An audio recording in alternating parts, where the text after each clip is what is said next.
Hello అండి, welcome back to my channel. అందరూ ఎలా ఉన్నారు? నేనైతే చాలానే బాగానే ఉన్నానండి.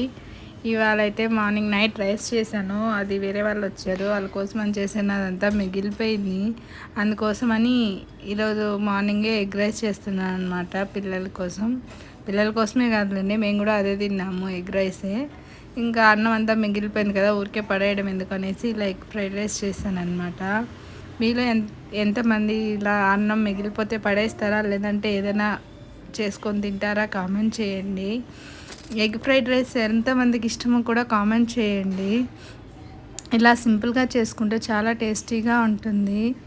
నేనైతే ఫస్ట్ ఆయిల్ వేసి ఆయిల్లో ఎగ్ పగలగొట్టేసేసాను. అందులో కొంచెంసేపు ఫ్రై అయిన తర్వాత కొంచెం సాల్టు, కొంచెం మిరియాల పొడి, కొంచెం కారం పొడి, కొంచెం పసుపు వేసాను. తర్వాత కొంచెం ధనియాల పొడి కూడా వేసాను. ధనియాలు జీలకర్ర రెండు కలిపి మిక్సీ కొడతానమాట. వేసి రైస్ వేసి